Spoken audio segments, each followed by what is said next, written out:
Everyone saying Côte d'Ivoire simply walks through Curaçao tonight has not looked at what happened 4 days ago in this group. And when you see the number I am about to give you, you will understand why this match is far more dangerous than any analyst on ESPN or beIN Sports is admitting right now. Stay with me. By the end of this, you will see exactly why everyone else has this completely wrong. Eloy Room made 15 saves against Ecuador. 15! The expected goals Curaçao conceded in that match were 3.05. They should have lost by 3. They walked out with a point. That is not luck. That is a goalkeeper and a defensive structure that is built specifically to destroy the confidence of attacking teams who believe the game is already won before kickoff. Côte d'Ivoire believe that tonight. That belief is their biggest threat, not Curaçao. If you are new here, subscribe right now. We post before and after every World Cup match. Now let's get into it. Here is what is actually on the table tonight. Côte d'Ivoire have never in their history reached the knockout stage of a World Cup. Not in 2006 when they had Didier Drogba in his prime. Not in 2010. Not in 2014. 3 attempts, 3 group stage exits. Tonight is the 4th attempt. A win or a draw sends them through to the round of 32 for the first time ever. That is not a casual statistic. That is generational weight sitting on every single player in that starting lineup. And the opponent they face has already proved in this tournament that they refuse to die quietly. Curaçao's path to even dreaming tonight requires a win here plus Ecuador dropping points against Germany simultaneously. The mathematics are brutal, and almost everyone outside this island nation of fewer than 200,000 people has already written them off. Dick Advocaat, 78 years old, the oldest head coach in World Cup history, has been in professional football since before most of his players were born. He has managed PSV, Rangers, Zenit, the Netherlands national team. He has seen every version of this situation. His team is not panicking. They are not playing for pride. They are playing a system, and that system nearly stole a point from a team that beat France in a friendly 2 months ago. The player who defines Curaçao in this tournament is not the most famous name in the squad. It is Eloy Room, 37 years old, 71 international caps, and currently the most important reason this team is still alive. Against Ecuador, he did not just make saves. He made saves that had no business being saves. Shots from inside 12 yards. Headers that were already being celebrated. Room stopped them. His positioning and his reading of the game have given Curaçao something money cannot buy in a tournament. Belief that the door is never fully open. Dick Advocaat will set this team in a deep defensive block, almost certainly unchanged from the Ecuador game, with Tahith Chong, who leads Group E in dribble attempts with 9, tasked with making something happen on the counter whenever Curaçao steal the ball in their own half. Actually, wait.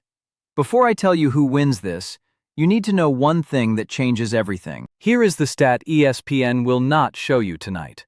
56% of Côte d'Ivoire's attacking moves against Germany went down the left side, Yan Diomande's side. 56%. That channel is now the most scouted corridor in this group. Advocaat's defensive setup will have spent this entire week preparing a specific trap for that exact pattern. And without Wilfried Singo at right back, out with a hamstring injury, Côte d'Ivoire's balance on the opposite flank is already disrupted before the whistle blows. Now let's talk about the team who should win this and why they are still capable of getting it wrong. Yan Diomande is the player Côte d'Ivoire's entire attacking identity runs through.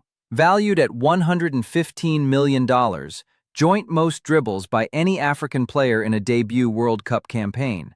This is a player of genuine top-tier quality, who has already shown in this tournament that he can carry an attack on his own. Amad Diallo brings directness from wide areas. Simon Adingra gives them pace and unpredictability on the right. Franck Kessié, with 103 international caps, brings experience and physicality through the middle. On paper, this attack should dismantle a team ranked 83rd in the world without serious difficulty. Coach Emerse Faye has built something real with this group. 4 wins from their last 5 matches, including results against France and Scotland, that proved this is not a team that flukes results. But here is my problem with Faye tonight. This coach has made the exact same tactical mistake in his last 3 high-stakes matches.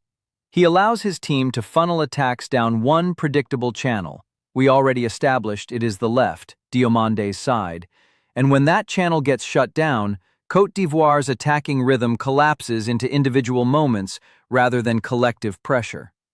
Against Germany, once that left corridor was compressed in the second half, Côte d'Ivoire created almost nothing of quality until the final minutes. Faye did not adjust. He waited, and it cost them a result. Tonight, against a team that has specifically prepared to shut that channel, he is about to make that exact same call again. And this time, it will not just cost them points, it will cost them minutes they cannot buy back. The psychological dimension of this match is the part nobody in mainstream media is touching. Côte d'Ivoire carry the weight of 3 consecutive group stage exits into this game. That history does not disappear in the warm-up. It lives in the legs when a chance goes wide in the 65th minute and the scoreline is still tight. It lives in the goalkeeper's distribution when the crowd noise builds and nothing is going in. Curaçao carry something entirely different. They carry the freedom of a nation that was never supposed to be here. A population of fewer than 200,000 people. A World Cup debut. Nothing to lose and everything to prove to every small nation watching this tournament, wondering if the door is open for them too. That psychological contrast matters in tight moments, and this match will have tight moments. Remember what I said at the very start, that 15 saves, that 3.05 expected goals, that Ecuador game that Curaçao should have lost by 3. Here is why that single number changes the entire prediction tonight. Every analyst giving you an easy Côte d'Ivoire victory is running their model on quality differential alone. They are not accounting for the fact that Ivoire Room is capable of keeping this match at 0 until the 75th minute, and a Côte d'Ivoire team carrying the psychological burden of never having reached a World Cup knockout stage, pressing urgently against a locked door with 20 minutes left, is a fundamentally different team from the composed, confident unit that beat Ecuador 1-0 in their opening match. Pressure reveals the difference between tournament experience and tournament history. Côte d'Ivoire have the experience. The history is the weight. The tactical battle that decides this match comes down to one specific duel. Tahith Chong against whoever Faye deploys at left back covering for Singo's absence, almost certainly Guela Doué, stepping into a role under maximum pressure in a World Cup elimination scenario. Chong leads this entire group in dribble attempts. Doué is untested at this level in this kind of moment. Every time Curaçao win the ball and release Chong into that channel, they are testing a player who has never defended a World Cup counterattack with knockout qualification on the line. That matchup is where Curaçao's only realistic path to something extraordinary runs directly through. Here is how this match actually plays out. Emers Faye sets up to dominate possession and funnels his attack left, exactly as he has done all tournament. Dick Advocaat's block absorbs the first 30 minutes without serious damage. Ivoire Room makes between 4 and 7 saves in the first half, comfortable for a goalkeeper who made 15 in one game 4 days ago. Côte d'Ivoire grow frustrated. Faye does not adjust the channel early enough. Then, somewhere between the 55th and 65th minute, the quality gap finally forces an opening, not through a tactical breakthrough, but through individual brilliance. Yan Diomande, because players of that level eventually find a way regardless of the structure around them, creates a moment that the defensive block simply cannot contain. Amad Diallo finishes 1-0. And then the weight lifts slightly, just enough for Côte d'Ivoire to find a second goal in the final 20 minutes, when Curaçao are forced to push forward chasing the game.